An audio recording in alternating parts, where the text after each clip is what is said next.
여러분, 우리가 방금 오랜만에 인사를 나누는데요. 사실 성경에 여러 관습 중에 인사 문화가 있더라고요. 무슨 얘기인가 봤더니 성경에 홀리 키스, 뭐냐면은 거룩한 입맞춤이라는 그런 문안 인사법이 있습니다. 데살로니가전서 5장 26절에 거룩함의 입맞춤으로 모든 형제에게 문안하라. 고린도전서 16장 20절에도 거룩함으로 서로 문안하라. 입맞춤으로 문안하라. 그리고 로마서 16장 16절에서도 너희가 거룩하게 입맞춤으로 서로 문안하라.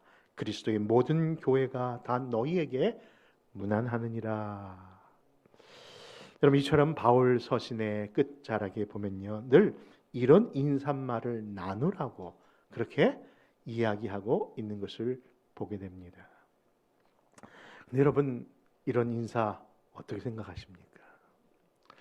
저도 하나님의 말씀에 1.2기라도 다 따르려고 하는 그런 중심적인 삶의 태도를 가지면서 어느 순간에 갑자기 중단된 이 거룩한 인사법을 우리 교회에서 시급히 빨리 회복해야 되지 않을까. 여러분들 인상이 별로 안 좋은 걸 보니까 시기상조인가 봅니다. 그렇죠. 사실 거룩한 입맞춤, 그 의미를 아는 것이 더 중요하다고 하는 의미로 여러분들이 말씀하시는 것 같아서 지금 당장은 행하진 않겠습니다만은 그 의미만은 우리가 알아야 되지 않을까요? 여러분, 분명히 그것은 예수 그리스도의 은혜와 사랑이 바로 이 교회 안에 세워졌기에 그 교회로 세워진 그 은혜와 사랑을 누리는 성도들이 그 받은 바 된 그 사랑을 품을 뿐만 아니라 세상을 향하여 나누라고 하는 의미 안에서 그런 인사가 행해졌다는 것 다 아실 겁니다. 여러분, 세상 모두 사랑 없어 냉랭함을 아느냐? 곳곳마다 사랑 없어 무슨 소리? 탄식 소리, 그렇죠? 뿐일세. 엄밀히 본다면 세상의 모든 탄식의 소리는 뭐에 대한 갈급함이냐 하면은 사랑에 대한 갈급함임을 보게 됩니다.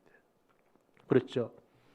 어찌 보면 세상이 점점 자기중심적이고 개인중심적이고 심지어는 교회마저도 개교의 중심적인 그런 교회와 교계 속에서, 그렇죠, 상호 간에 그런 사랑의 그 메마른 표현들이 교회 안에서도 나타나면 이것이 정말 교회가 맞을까라는 생각을 할 만큼 지금 이 사회는 사랑의 굶주린 시대라고 할 수 있을 겁니다. 여러분, 이 사랑은요, 엄밀히 본다면은 가까운 사이일수록 더 필요하답니다.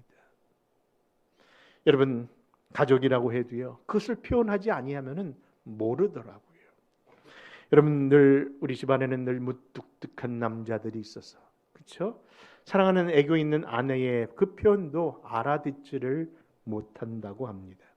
무슨 얘기입니까? 그저 아내는 남편으로부터 듣고 싶은 말 한마디 있죠. 뭡니까? 사랑해. 어떻게 이렇게 잘하십니까? 여러분, 그것을 듣고 싶은 아내가 남편에게 이런 질문을 해봅니다. 여보, 세상에서 제일 추운 바다가 썰렁해라는데, 여러분, 여보, 그러면 세상에서 가장 따뜻하고 뜨거운 바다가 뭔지 알아? 정답은 사랑한데, 그 무뚝한 남편 하는 말이 아무 대답이 없으니 아내가 또 묻습니다. 여보, 나에게 해주고 싶은 말 있잖아. 아니, 나만 보면 떠오르는 그 바다, 그 말 있잖아. 자기가 자기를 쳐다보면 떠오르는 바다? 열바다. 여러분, 정말 가장 사랑이 풍성해야 될 가정과 그 사랑의 공급원이라고 하는 교회마저도 그 사랑이란 말 왜 이렇게 못하고 살까요? 아니, 왜 이렇게 열받아 살까요? 여러분, 이 요한복음이 쓰여지는 당시에 그 상황이 그러하다기에 오늘 이 말씀으로 이야기를 시작한 겁니다. 여러분, 그렇습니다. 예수님이 승천 이후 1세기 당시의 교회는 안팎으로 너무 힘든 시간을 겪어야 했습니다.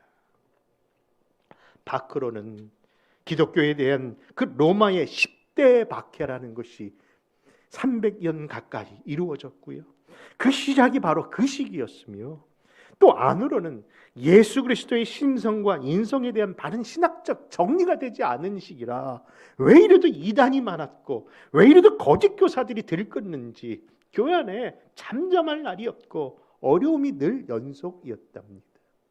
그런데 말입니다, 그럴 때일수록 한뜻 한마음 나서 서로 사랑으로 뭉쳐야 될 교회가 나는 개바파요, 너는 아볼로파냐, 나는 누구파, 심지어는 예수파까지 나타나면서 교회 안에 갈기갈기 찢어지는 그런 분열과 분쟁이 늘 있었던 시기가 바로 그 당시의 교회의 모습이었답니다.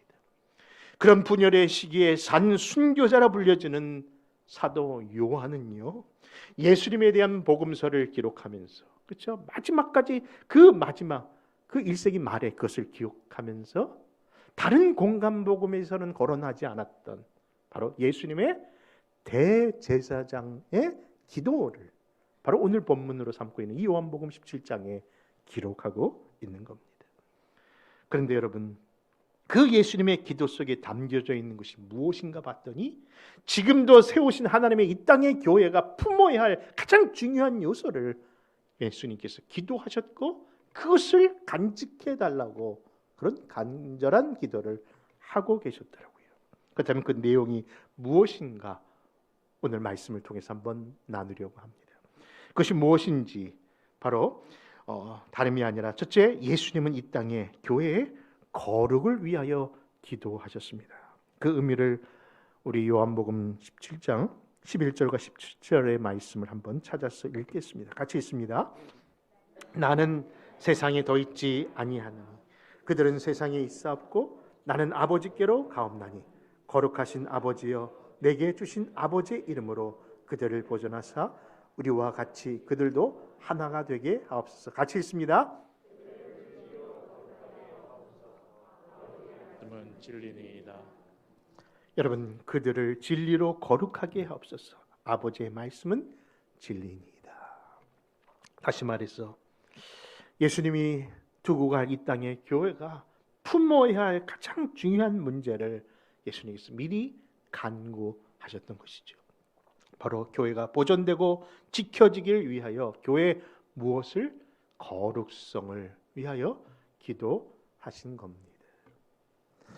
여러분, 그렇습니다. 하나님의 몸된 교회는 거룩한 교회인 줄 믿습니다. 여기서 거룩하다는 의미가 뭘까요? 그렇죠. 구별되다. 그렇죠. 하나님 앞에 구별된 교회라는 것이죠. 여러분, 우리를 그래서 성도를 뭐라고 부릅니까? 이미 표현을 했군요. 성도라 부릅니다. 우리들을 향하여 부르는 성도의 의미가 바로 거룩한 백성들, 무리라는 뜻 아닙니까? 그러니 하나님의 교회도 거룩하고 그 백성들도 거룩하니 당연히 거룩한 모습이 드러나야 되지 않을까요? 여러분, 그런데 그 거룩한 교회, 그 거룩한 성도들이 모인 모습에 대하여 에베소 4장 22절과 23절에 보면 이렇게 표현합니다. 같이 한번 읽습니다. 너희는 유혹의 욕심을 따라 썩어져가는 구습을 따르는 옛사람을 벗어버리고 오직 너희의 심령이 새롭게 되어 하나님을 따라 의와 진리의 거룩함으로 지으심을 받은 새 사람을 입으라. 그렇습니다.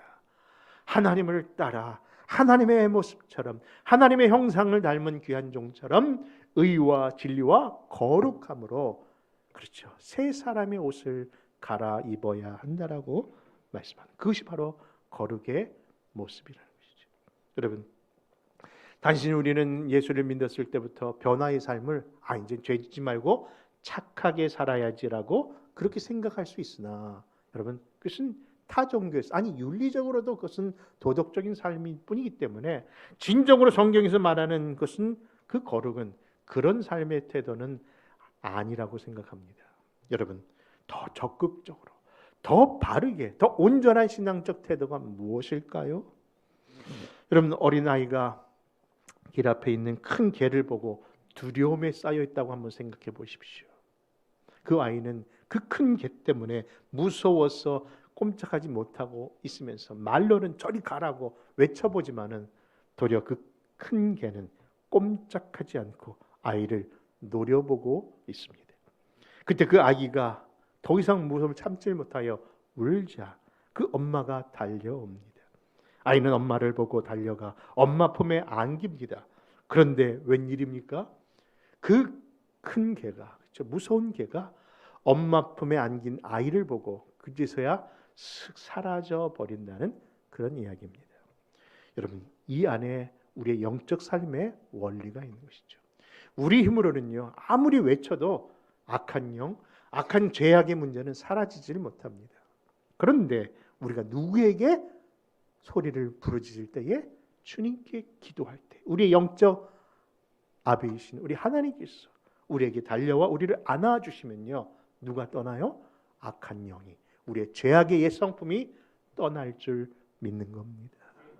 그렇기에 사랑하는 성도 여러분, 우리가 해야 할 일은 뭘까요?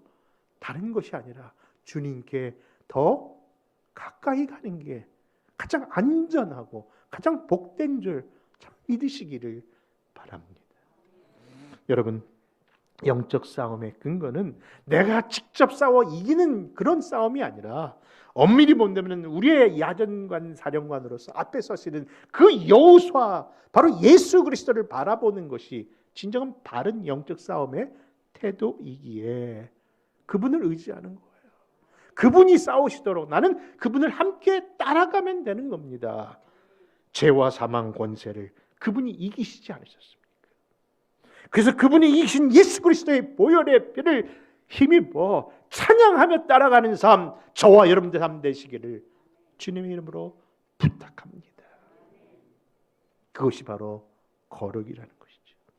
죄로 완전히 타락한 모든 인류는 결코 스스로 죄의 문제를 해결할 수 없는 존재이기에 오직 예수 그리스도의 그 보혈의 피와 십자가를 의지하고 그분을 따라가는 삶이기에 사랑하는 성도 여러분, 온전한 백성, 온전한 하나님 사람 되기를 원한다면 히브리서 12장 2절의 말씀처럼 믿음의 주여 온전케 하시는 누구를? 예수 그리스도를 바라보는 것입니다. 그렇습니다. 예수님 바라보고 예수님 묵상하고 예수님 생각하고 예수님께 기도하고 그 예수님과 함께 살려고 정말 우리 안에 그 영적 몸부림을 친다면요, 어느 순간에 내가 예수님을 닮아가고 있더라고요. 어떻게 닮아가냐고요? 저도 모르겠어요. 그런데 예수님이 내 안에 들어와서 함께 하시니 말하는 게 달라졌고 바라보는 것이 이제는 세상에 값없던 것, 이제는 한없이 좋지 않다고 하는 고백을 나오게 하시고 그렇게 숨겼던 죄도 내 입으로 토설게 하시니 예수님 닮아가는 것 아닐까요? 사랑하는 성도 여러분, 그렇습니다. 우리 안에 주께 가까이 가기 위하여 내 세상의 정욕을 떨쳐버리는 그 모든 영적 싸움을 더 공격적으로, 더 우리 믿음의 바른 적극적인 삶으로 주님을 더 가까이 가시는 그런 성도들 되시기를 다시 한번 부탁드립니다. 두 번째, 교회를 향한 예수님의 기도를 보면요, 하나 되게 하소서의 기도를 하셨어요. 여러분, 20절과 21절의 말씀을 한번 찾아서 읽어보겠습니다. 요한복음 17장 20절에서 21절입니다. 여러분들이 먼저 한번 읽어주시렵니까? 시작. 답이 없는 것은 이 사람들만 위함이 아니요 또 그들의 말로 말미암아 나를 믿는 사람들도 위함이니 아버지여, 아버지께서 내 안에 내가 아버지 안에 있는 것 같이 그들도 다 하나가 되어 우리 안에 있게 하사 세상으로 아버지께서 나를 보내신 것을 믿게 하옵소서. 예수님은 이 땅의 교회의 일치성을 위하여 그렇게 간절히 기도하셨습니다.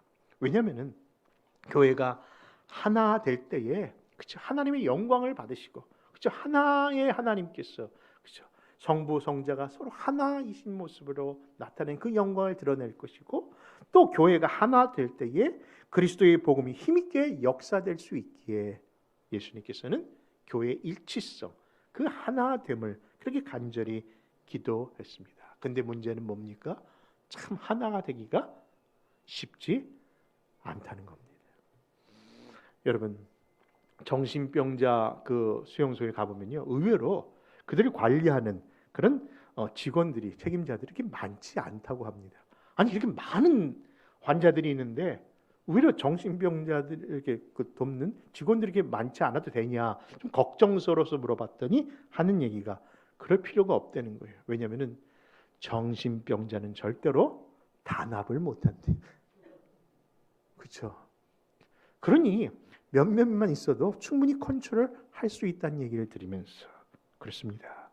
정신병자가 아니라도 이 사람들이 모인 곳에는요, 참 하나가 되지 못한다는 것. 그 모습, 아마 우리의 삶 속에서 다 한두 번은 겪었던 모습 아닐까요? 두세 사람만 모여도 저마다 생각이 다르고요, 뭐 의견이 달라 무엇을 해야 될지 일치성을 나타낼 수가 없는 것이 정말 이 세상의 모습이기에, 하나 된다는 의미는요, 불가능한 단어처럼 들려질 수 있는 겁니다. 그런데 그 요구를 어디에 하십니까? 하나님의 몸된 교회에게 하고 계시다는 겁니다. 여러분, 하나님의 몸된 교회는 하나가 될 수 있어서 그런 말씀을 하시는 것일까요? 엄밀히 본다면은 여러분, 성경 어디에도 교회를 향하여 하나 되라고 말씀하신 적은 없답니다. 목사님, 무슨 말씀입니까? 하나 되라며요. 그래서 교회 이름들이 일신교회가 많고 신일교회가 많은데, 그렇죠? 왜 교회가 하나 된다지 못한다고 합니까? 사실 우리가 하나 된 게 아니라 누가 하나 되게 하셨습니까? 그렇죠? 엄밀히 본다면은 우리의 하나로 이루어진 교회가 아니라 하나님이 하나 되게 하셨고, 여러분 에베소 4장 3절의 말씀처럼 평안의 줄로 매는 성령이 하나 되게 하신 것을 뭐 하는 것이다? 힘써 지키는 것이라고 말씀하실 분이라는 겁니다. 그러므로 사랑하는 성도 여러분, 교회의 일치성은 누구부터 시작했습니까? 바로 성부 하나님, 성자 예수님, 그리고 성령 하나님이 하나로, 그 하나로 보이시는 것처럼 그 터 위에 교회를 하나로 세우시고 우리에게 그것을 힘써 지키라고만 하셨다는 말씀을 꼭 기억하시기 바랍니다. 여러분, 성부와 성자와 성령이 한때 이루신 삼위일체의 작품이 교회입니다. 이에 대하여 에베소서 4장 4절과 6절에서도 그런 성부와 성자와 성령이 행하신 그 7개의 일치성을 이렇게 열거하고 있습니다. 우리 같이 한번 찾아서 읽습니다. 에베소서 4장입니다. 몸이 하나요 성령도 한 분이시니 이와 같이 너희가 부르심의 한 소망 안에서 부르심을 받았느니라. 주도 한 분이시요 믿음도 하나요 세례도 하나요 하나님도 한 분이시니 곧 만유의 아버지라. 만유에 계시고 만유를 통일하시고 만유 가운데 계시도다. 한 성령, 한 소망, 한 몸, 한 주, 한 믿음, 한 세례, 한 하나님. 수를 세보니까 하나님의 만수, 온전한 그 7개의 수로 표현된 것처럼 이것이 전적인 하나님의 작품이요 세우신 교회의 모습인 것을 드러냅니다. 그렇다면 사랑하는 성도 여러분, 이 땅에 세우신 하나님에 대한 이 교회를 계속 유지하고 지키는 방법이 우리에게 있어야 되는데 그 방법 알고 섬기십니까? 바로 그 방법이 무엇인지를 예수님의 세 번째 기도 속에 나타나고 오늘 설교의 제목으로 삼은 것입니다. 여러분, 무엇인지 다시 한번 주보를 보셔도 좋고 한번 기억하셔서 표현해도 좋습니다. 우리가 같이 한번 한 목소리로 외쳐봅니다. 무엇으로 하나 되게 하소서? 다 같이 시작. 사랑으로 하나 되게 하소서. 여러분, 이 말씀이 바로 요한복음 17장 23절에 예수님의 기도 속에 담겨져 있는 내용입니다. 같이 또 읽습니다. 곧 내가 그들 안에 있고 아버지께서 내 안에 계시어 그들로 온전함을 이루어 하나가 되게 하려 함은 아버지께서 나를 보내신 것과 또 나를 사랑하심 같이 그들도 사랑하신 것을 세상으로 알게 하려 함이로소이다. 여러분, 2세기 당시 변증가였던, 그리고 또 정치가였던 아리스티데스라고 하는 그런 자가 로마 황제 하드리안에게 보낸 편지를 발견했는데요. 그 편지를 보니까 그가 기독교인들을 바라보면서 깨달은 그 모습을 글로 써내본 그런 내용이었습니다. 제가 그것을 한번 적어보았는데요. 좀 의역을 해서 번역상 의역을 하면서 이렇게 한번 들려드립니다. 한번 들어보십시오. 그 당시 2세기의 사람들이, 그러니까 외부의 사람들이 기독교인을 보고 표현한 내용입니다. 그리스도인은 서로 사랑합니다. 그들은 과부와 고아를 돌보며 그들을 괴롭히고 핍박하는 원수까지 사랑합니다. 자기가 가지고 있는 소유물을 가난한 자에게 나누며 사랑을 실천합니다. 그들은 나그네를 자기 집으로 들이고 마치 친형제처럼 대접합니다. 그들의 관계는 한 피바다 한 몸 이룬 영적 가족으로서 서로 사랑합니다. 여러분, 이것이 바로 초대교회 당시 세상 사람들이 본 교회와 그리고 그 안에 있는 성도들의 모습이었답니다. 그런 의미에서 이런 질문 하나 던집니다. 사랑하는 성도 여러분, 아니 우리 사랑하는 아름다운 동산교회 온 성도들, 외부에서 우리 교회를 바라보고 우리 성도를 바라보고 어떤 이야기를 하면은 좋겠다는 그런 생각 해본 적 있으십니까? 저에게 그것을 질문해 본다면요, 저는 그 어떤 외적 칭찬보다도 방금 말씀드린 것을 생각하면서 이렇게 하는 이야기를 들었으면 좋겠습니다. 마치 1세기의 교회처럼 이 교회의 성도들은 거룩성과 일치성을 유지하기 위하여 정말 영적 가족으로서 서로 사랑하는 그런 교회와 성도라고요. 여러분, 그 이야기 듣기를 소원하는데 여러분들도 그러십니까? 여러분, 사실 제가 그것을 듣기 원한다는 소원으로 표현했지만요, 이건 소원이 아닙니다. 그것은 저 개인의 바람이 아닙니다. 왜냐하면 이것이 진짜 사실 마땅한 교회의 모습이기 때문일 겁니다. 왜입니까? 이에 대하여 요한일서 4장 11절과 12절에서 이렇게 말씀하고 있기 때문입니다. 같이 읽습니다. 사랑하는 자들아, 하나님이 이같이 우리를 사랑하셨은즉 우리도 서로 사랑하는 것이 마땅하도다. 어느 때나 하나님을 본 사람이 없으되 만일 우리가 서로 사랑하면 하나님이 우리 안에 거하시고 그의 사랑이 우리 안에 온전히 이루느니라. 여러분, 이게 마땅한 교회의 모습이었나요? 이런 바바라 월터스라고 하는 유명한 소통의 귀재가 있는데, 이 여인은요, 인터뷰계의 여왕으로 불려지는 그런 인물입니다. 그는 45년간 각양각색의 사람들과 대화를 나누는데 유명한 높은 정치가뿐만 아니라 그런 죄수까지죠, 그죠? 사형수까지도 대화를 하면서 그들의 마음의 문을 열고 깊은 인터뷰를 했던 그런 유명한 그 사람이 바로 이 바바라 월터스입니다. 근데 이 바바라 월터스가 남긴 이야기 중에 어떻게 사람들의 마음을 그렇게 열 수 있었냐나, 그래서 그렇게 대화를 인터뷰를 할 수 있었냐는 질문을 하는 순간 그 아주 유명한 말을 하나 남겼답니다. 그것은 다른 것이 아니라 그렇게 할 수 있었던 것은 바로 warmth, 따스한 마음 그 하나로 시작된 겁니다. 여러분, 그 따스함이 비결이었다고 하는 그 표현을 한 겁니다. 그래서 그 나온 책이 warmth라고 하는 그 책입니다.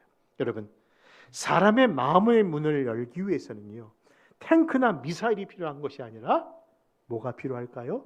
닫힌 마음을 여는 것은 그 마음의 속으로 나오는 그 따스함이 모든 것을 열게 하는 줄 보여준 겁니다.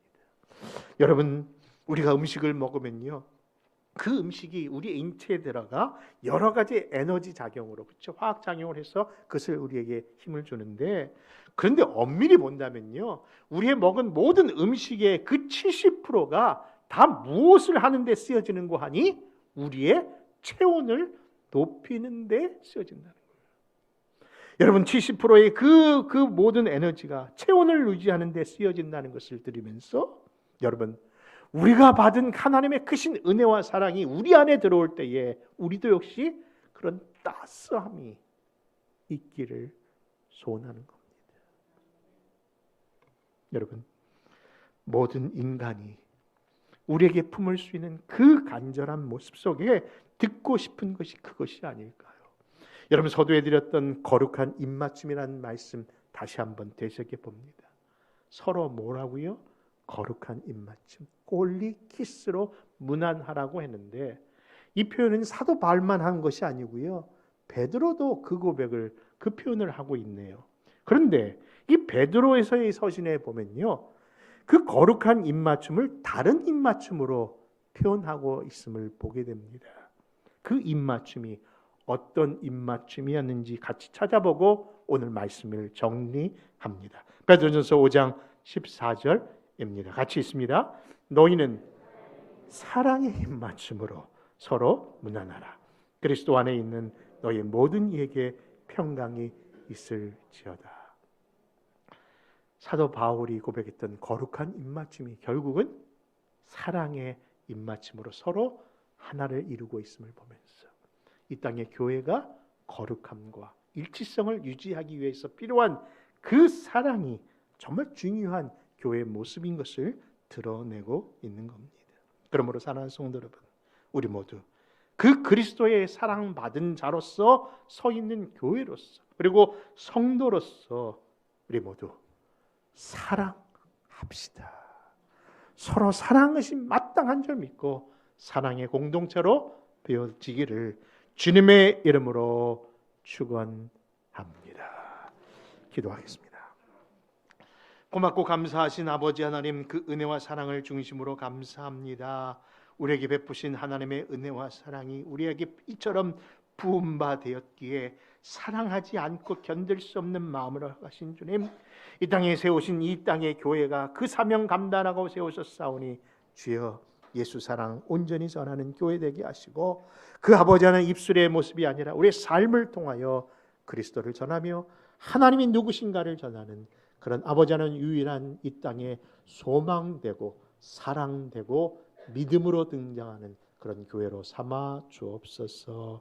믿고 감사드리며 예수님의 이름으로 간절히 기도합니다.